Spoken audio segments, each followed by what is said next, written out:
Hi, and welcome to The Curling Show, the podcast that brings you interviews with the sport's top athletes and the people who shape the game. Brought to you by Fit to Curl, a sport-specific guide to training for the world's greatest game by Canadian Olympian John Morris. With me, non-Olympian, Dean Gemmell. If you're like a lot of people, you've probably made a New Year's resolution to improve your physical fitness. Following the programs in Fit to Curl is not only good for your health, but it provides extra motivation. You'll know you're doing something that will help you perform better on the ice. To purchase a copy of the book or find out more, visit fittocurl.com and our fan page on Facebook.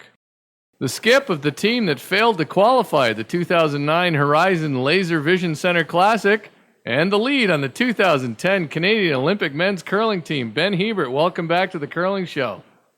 Dean, I'm glad to be back, except we did qualify. We won our pool. We lost the quarters. Did you in that? Why? I thought I looked online. I didn't see you guys in the playoffs. You did qualify.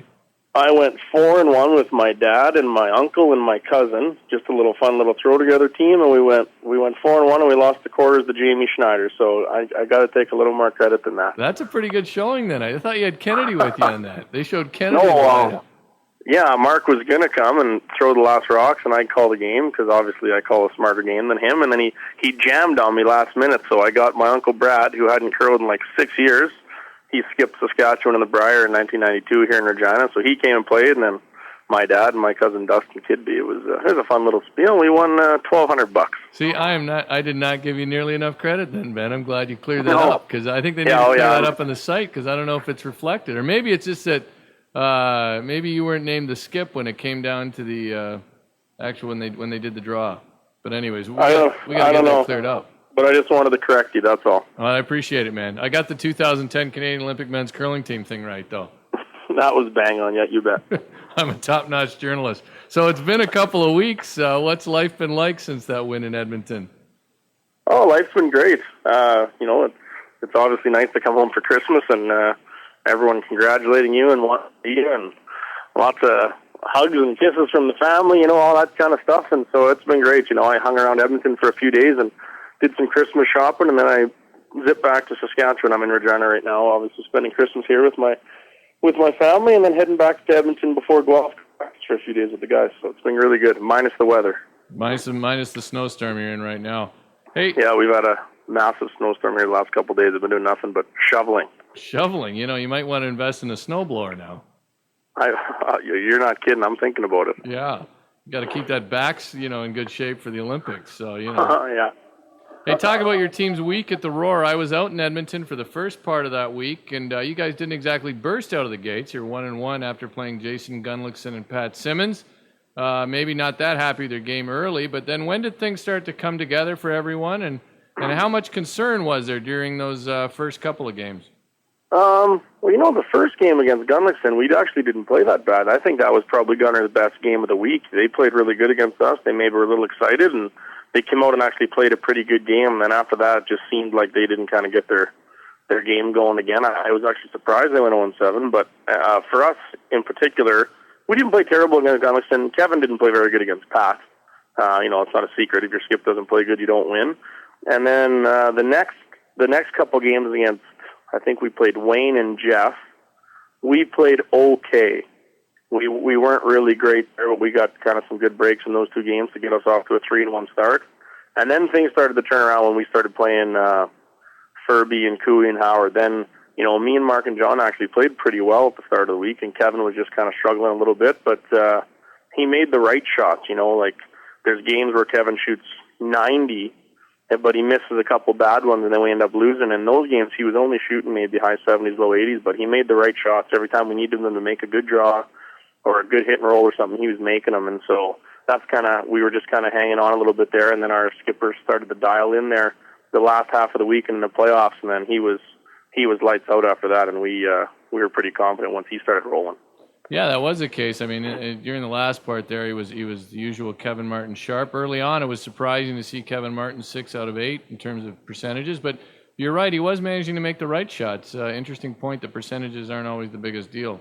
Yeah, the percentages, and sometimes they're off and you never really know who's doing them or whatever, but Yeah, it's a funny game that way. You look at stats, and sometimes the stats tell a story, and sometimes they don't. But in our case, he was making all the right ones, like I said, and then in the last few games, he missed nothing. So no one really...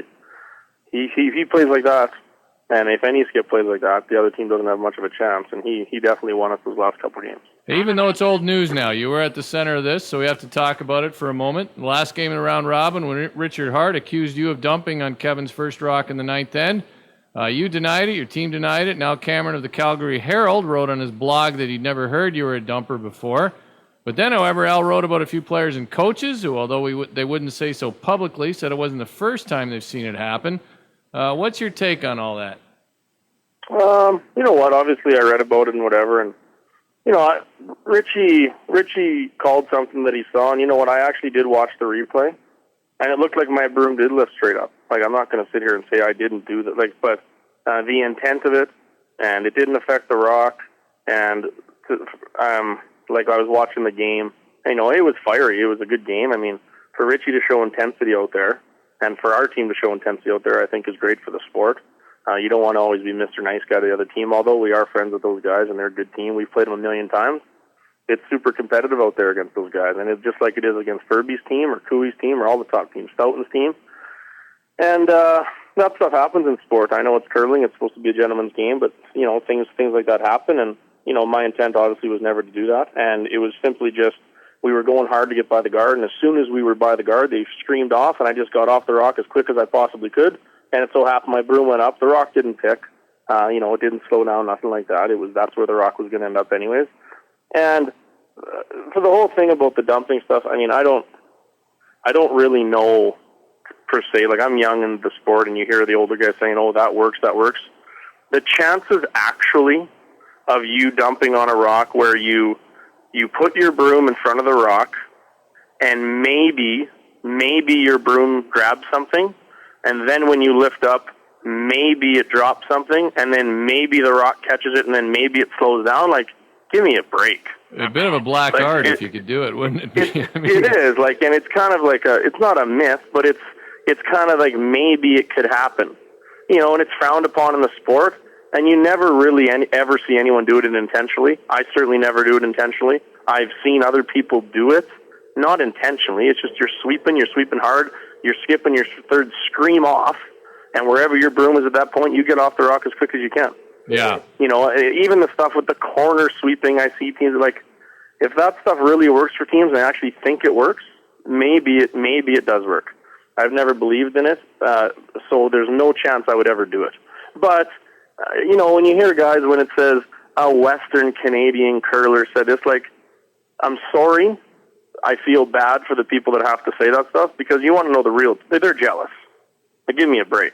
If we were playing a team all the time that was winning, and then the teams don't cheer for us to win. Teams don't cheer for Glenn to win. We've won everything the last 3 years. No one cheers for us.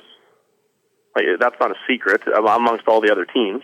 And even some fans, they get sick of seeing the same teams win all the time, and so you cheer for the underdog. And in other sports, I don't cheer for the Detroit Red Wings. I don't cheer for the New England Patriots, kind of stuff like that. I like cheering for the underdog too, and that's why people would say that. It's just because they're sick of us, either sick of us winning or sick of Glenn winning or other teams. And for teams to go publicly and say that and then not say their name, it's BS and it's jealousy. And there's nothing I can do about that. I go out there and play my game with my teammates, and we've been very fortunate to win lots of games. But that's really all that is. Yeah, I mean, I think it's gutless to say things and not put your name to it. So, that's something I've always believed. But I don't. Yeah, I understand. I don't blame Richie. Richie was in the heat of the battle, and the people say, Richie's done that to lots of teams before, and Richie knows it. He probably smirking later when it was all in the media and people were talking about it, because Richie can get under people's skins, and Richie's really good at that. And I've seen people fold their tents before and stuff like that, but. I still have respect for Richard Hart. He's a great curler. He's one of the legends in our sport. And, it is what it is. It's over now. And like I said, I'd have a beer with Richie again, no problem. But it was a little bit gutless, and it is what it is. I mean, we wouldn't do that to them. They've done it to us before. It backfired on them. That wasn't certainly the reason that we won the final or the Brier, but, karma's sometimes a little bit of a bitch. Did seem to maybe have more of an impact on them in the final than on you. I don't know, but I don't know. To be honest, I think all 8 guys are professional enough. You just went out and played the final, but it was good fodder, I guess, for the media. I do. I'm going to say when I looked at it, it looked like you were just trying to go hard by the guard, and to go through a scenario in your head to think, okay, we're by the guard now. I'm going to get it. Now I'm going to dump and get it to Barry or something. Would have been a whole lot of thinking to do, I think. So. Yeah, I would have to be really good at sleeping to do that and think about that while Let's Kevin be honest, and John you're not streaming. that clever, There's only one thing I think about when they're yelling, and that's to listen to them. So. Right. Hey, one thing is your team isn't the only one, but you're one that uses a hairbrush from time to time with a fabric one. Maybe a more casual curler might not know why you do that. So explain, just for casual curlers, why you guys do that. Well, usually it's done because in the arena there's lots of frost, or there's prints left on the ice because the ice is a little bit softer. Theoretically, the synthetic brushes will break down the pebble quicker, and also maybe so it makes your rock go further and obviously holds the rock a little bit straighter. What the hair brushes do is if there's handprints on the ice or if there's hair or whatnot on the ice, it would obviously pick up the prints a little bit better and pick up the debris better rather than a synthetic broom so that your rocks don't pick. So later in games, maybe we'll bring it out. It all depends on the ice surface. 95% of the time, if we're in a club curling rink, the ice doesn't usually get soft and there's no prints. And as long as it's not dirty, we would stay with 2 synthetics the whole game. But when you get into an arena, and that's where more normally people would see us on television, you get into like the 6th, 7th, 8th end, and if the ice is getting a little bit soft, and you can see it, if you stand behind the sheet, you can see prints all the way down the ice, whether it be knees or shoes or hands or whatever it may be, and the hair broom does a really good job of getting those out of the ice and making a smooth surface for the rock to go down. And you might use a hairbrush in a club early in a game when it is a little frostier? Maybe, yeah. It hair goes through frost a lot better than synthetic. Sometimes when you sweep with synthetic on frost, it does absolutely nothing. Right. And you can feel that you do absolutely nothing. And then there's other games that there's 8 in the morning or 9 in the morning, and we're feeling a little bit lazy out there. The hair broom's a little easier to push on the ice, so we'll bust one of those out and we'll take turns using it. There's an honest assessment of it. Yeah. There you go. The hair goes a little easier. That's the Johnny Morris special. That one there. Hey, you said winning the trials was 20 times harder than a Brier. You were also at the 2006 trials as a 5th for John Morris's team when the field seemed pretty wide open, as opposed to this time when it surprised no one, I don't think anyways, that it came down to your team, Team Howard, and even Jeff Stoughton in the playoff mix, I think was a natural. How different was this trials? And I know you didn't play in 2006, but you were there. How different did this trials feel than the last one? It actually felt a lot different for me. Obviously, at the last trials, I was 21 years old. I was kind of just buddies with the team. They wanted to take me to have a good time, blah, blah, blah. I didn't do a whole bunch. I did some rock matching with them, and I scouted some rocks for the other teams. But I didn't feel the pressure quite as much, obviously, because I'm not in the game. John's team wasn't favored to win, and for myself personally, I didn't play. So, and that wasn't my real team kind of deal. I played with Pat Simmons then, so it was kind of a little bit different, definitely that way. This time, the reason I said it was 10 times harder than a Brier, just the field it was unbelievable. And, no disrespect to Jason Gunlickson, there's maybe Brad Gushu's team, who has been very good this year. If they were in there, the field would have been even tougher. But I think all the rest of the best teams were there. Like, Pat Simmons' team has been great this year. Wayne Madaw, I know he went 2-5, and his trial record and whatever you read about that, they're still never easy to beat because they got 4 good curlers, and Wayne Madaw is a strategy genius. Like, he's won everything there is to win, obviously except the trials. And, if they come out and shoot 90s, which they're very capable of doing from time to time, they just don't do it consistently as much, they'll beat you. And so, they're a tough team to play too, but I just found that and it's hard, it's easy to talk about now because it's done and we won, but it's really hard to keep your focus on game to game and when not look ahead and not look at the big prize, because it is every 4 years. And for the older guys, I'm very fortunate to be on a great team at a young age, and I get to go to the Olympics, and I think it's going to be an experience of a lifetime. But for the older guys, when you get up there, it's almost like, okay, this may be my last chance, and this might have even been my last chance. I don't know what the future holds. And so I think just the pressure of it and, I've never been so nervous personally in my life. And, we talked to sports psychologists, and we did everything we could possibly do to train for the trials properly. We were in great shape. We went to the gym almost every day during the trials just to do a run or a cardio to blow off some steam or whatever. And it's just the pressure of it. I can't really explain how I felt, obviously, because I feel a lot different now. Like when you say relieved and stuff, it's just really nerve-wracking, and you try not to think about the big picture, but it's really hard. And then you're out there, and every single shot means so much. If I ever kick on a guard, and then, Saville hits and rolls under, and Mark has to make runbacks. If we miss, all of a sudden we're in trouble. And every little shot that you don't think is a big shot really makes a big difference out there, especially against the top teams. Like, you get one missing end, and that's all a team really needs to get 2 or 3 on you. And then you're chasing, and then it was just really difficult. But, the satisfaction that comes with winning an event like that is unbelievable. And, that's why we're on cloud 9 right now. That's a nice assessment of it. Jules Elchar said you threw up before the final, actually. You were so nervous. Is it fair to say that even a gold medal game in Vancouver won't be as anxiety-inducing as this final was? Well, it's tough to say. I've never been in a gold medal Olympic final. No, that's true. But, I've been in big games before, and you always get nervous. I think, any curler that's played in a Brier final or even a Bonspiel final, if there's people there, and you get a little bit nervous. This one, for some reason, hit me a little bit different than other games. I've been in 2 Brier finals and Skins games and things like that, and Slam finals. But this, I don't know. My stomach was turning a little bit more. I certainly went. It was much better once I got on the ice. It might have just been I had a couple days to think about it and sitting around and doing things that you think, you want to stay sharp. But I went down for breakfast with Jules and had some eggs and toast and came up, and in the shower I let her buck a little bit. So that was supposed to be between me and my team, but they went and told the media, so that's okay if everyone knows. We don't care now. But I was a little bit nervous. Once you got on the ice, though, it kind of, your first couple rocks, and then it was like a normal curling game. Then it was just like we're in an arena.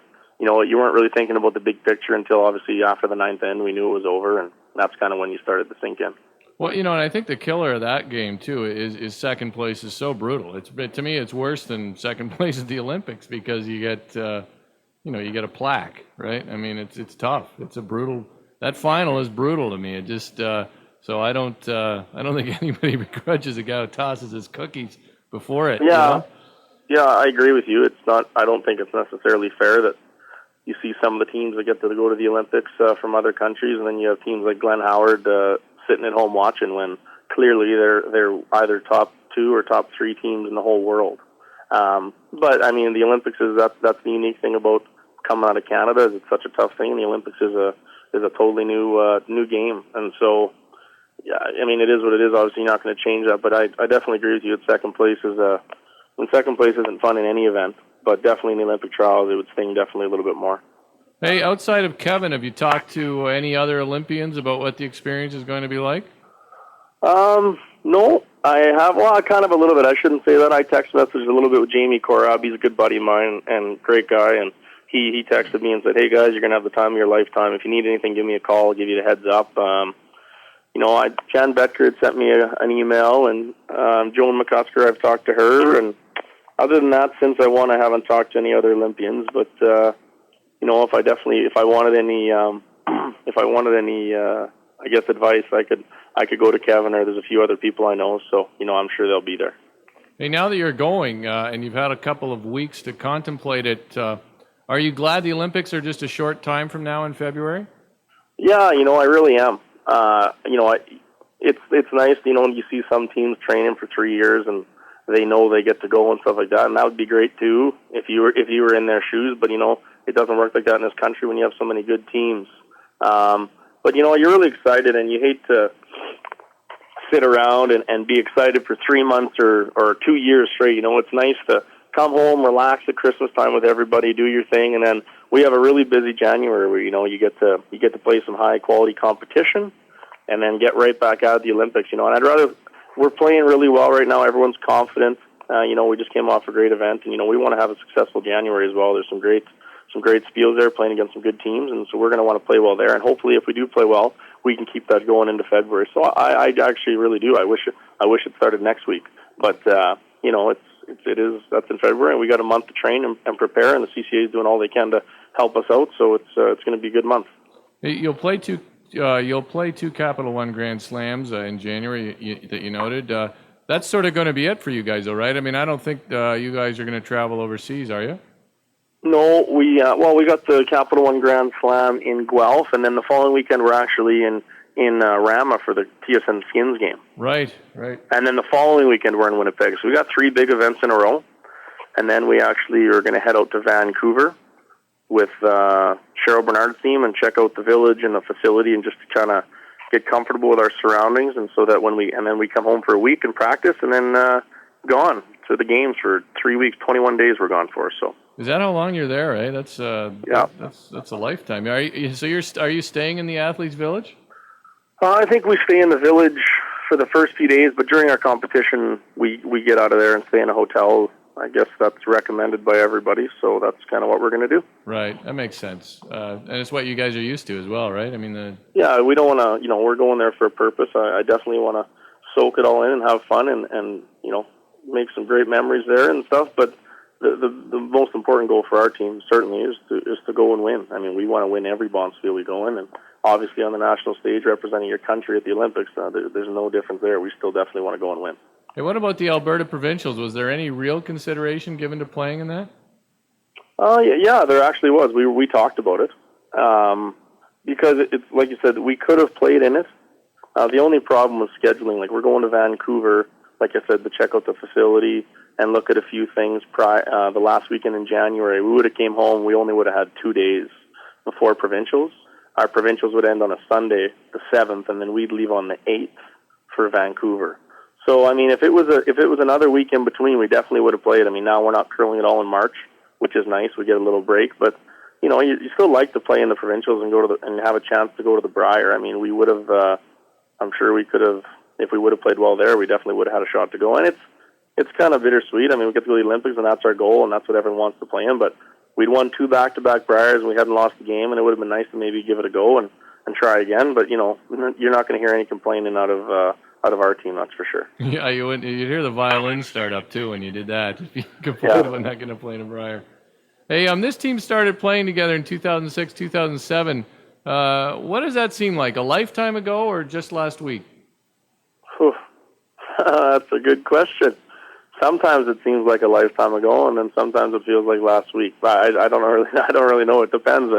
When you look back on it, I mean, I can certainly remember the days when I just started playing with Pat, and then even juniors and stuff, because I have a good memory with the curling and things. But yeah, when we look back on it, when we look back on all the slams we played in and the bonspiels and the Briers and everything, it hasn't been a long time. It's been 3.5 years, almost 4 years now, and we've won a lot, and it's easy to remember the things that happen when you win. I mean, when you lose, you want to forget that stuff. But we've had 3 very successful years, and it doesn't seem like that long ago that we started playing together. Hey, your team named Adam Enright as your fifth for Vancouver. How much debate with the CCA did you have on that?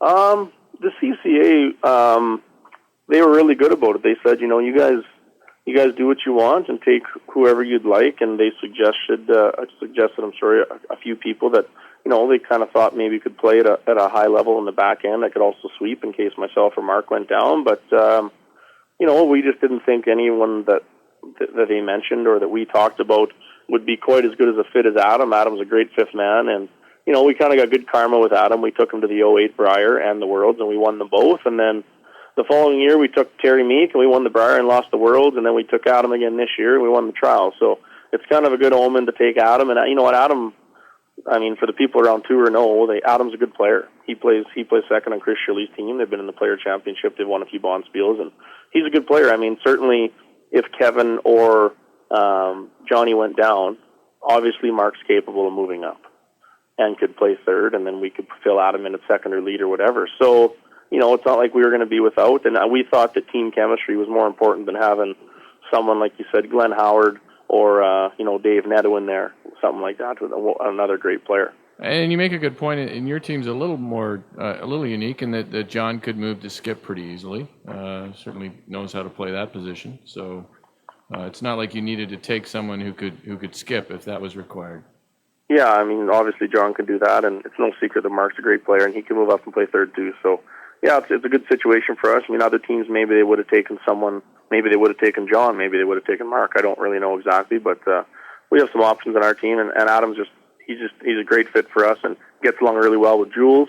And Adam is he's not a very good card player, so he makes it good on us when we play cards. He makes us feel good at night. So you got the soft touch at the table there.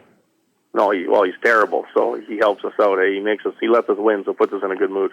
There you go. That's part of the role, I guess, isn't it? That's right. All right, Ben, we finished with a run back. As you know, I'll give you a topic. You give me your thoughts in 1 to 3 words. Okay. Team Cheryl Bernard's win. Great. Excellent team. Really excited to go to Vancouver with them. Chris Schilly's travel schedule. Well, he doesn't work, so, he just goes to Palm Springs and Vegas and then curling whenever he can, so pretty flexible. I want to be his travel agent, that guy. I see he's always traveling. Well, that's what happens when you work hard. Team Furby's showing at the Roar. Obviously disappointing for them. Was it about what you expected, though? Sort of, to be honest, it was sort of where I expected them to be. Yeah, we've played Furb so many times the last few years where, we've beat them and we've had great games against them. It just seems like a shot here and there, and that just kind of seems how it is for them now. They're obviously not quite as tough as they used to be, but we certainly don't look forward to playing them, even though our record's very good against them. When they play good, they're still very, very good. They just don't have it consistently as much as they used to. It didn't really surprise me, but at the same time, they didn't play their best. That was kind of one of their bad weeks. They've had better weeks in the last few years, and if they would have had one of those, they would have been there right at the end for sure. Yeah, I think that's it. I don't mean any disrespect to that team either, because I think they're great players, but they needed to have a week like they had, say, at the Players last year, and definitely. And they don't have those weeks as regularly as maybe as they once did. I would say that's bang on. Tiger Woods, superstar. Don't know his wife. Don't really care about what he does personally. I love golf. He's a great golfer, and I'm not going to get too involved in the gossip around the golf world. Just looking forward to him getting back on the golf course so I can watch him. I think that's about the only. I think that's what he should be doing. Actually, it's about the only place where he can go right now on the golf course. I don't know why. Yeah, he's getting bombarded. Yeah, it's really seeing a life unravel there. Anyways, but the segment on Fit to Curl that TSN ran during your game against Jeff Stoughton. Oh, I loved it. I thought it was great. We got to ham it up a little bit with John and throw a few carves in, and then he threw a few back, and I hope it sold a few books for you. It was big help. Thanks, Ben. You did a nice job. Nice performance there, too. Playing 15 pounds lighter than you did last year. Good, I guess. I can't really say that. I don't really know if it's helped my curling that much, but I definitely feel better out there. I got a lot more energy and. We had the top percentage for a lead at this, and you're throwing up before games, so that must have helped. Yeah, I was just throwing up to look a little tighter on TV, so that was the end of that. You were doing the Bruce Lee thing, trying to get really lean looking out there. Yeah, you betcha. And finally, that Rough Riders Grey Cup loss. That was a tough one. I was there. It was, it is what it is. It's sports. That's why sports are interesting. But I got some pride still for the Roughies, and I predict a Grey Cup victory next year, probably. Maybe it was karma for you guys. You had to have that tough loss that they had. You had to eat that one to get your own. I don't think the other three guys cared as much. They were more concerned about their Eskimos getting into the playoffs. But yeah, I was a little stung by that. But I got over it quick after we won the trial, so no problem. All right, Ben, thanks for your time. I give everybody a chance to name their sponsors. Most people know who have backed you guys, but I don't want you to miss a chance, so let us know. Okay, our sponsors are Uncle Ben's Rice, H&R Block, Fugro SCSL Geomatics, Goldline Curling Supplies, Wild Rose Pumps and Compressions. We have a new sponsor this year, Meridian, and oh boy, Bruce Saville. Don't want to forget Bruce Saville. So, we really thank all of our sponsors for all their support, and without them, we certainly could not do it. All right, Ben. Hey, congratulations on a great win and a great 3 years for your team. A lot of hard work went into it, I know, and all the best in Vancouver. Thanks, Dino. And I actually forgot one, a new one that came on this year. I don't want to forget to mention them. Is Under Armour came on as one of our sponsors this year too. So that's they've been great with their athletic wear, and they're gearing us up in their clothing. So they've been great as well. So. You'll be wearing the Under Armour gear at the Grand Slams, right? We certainly will be. All right. Thanks, Ben. Okay, Dean. Thanks a lot. That's Ben Hebert on the final edition of The Curling Show for 2009. Thanks to everyone who has taken the time to listen, to offer feedback on this podcast, or even buy a copy of Fit to Curl. It's all greatly appreciated. All the best in the new year.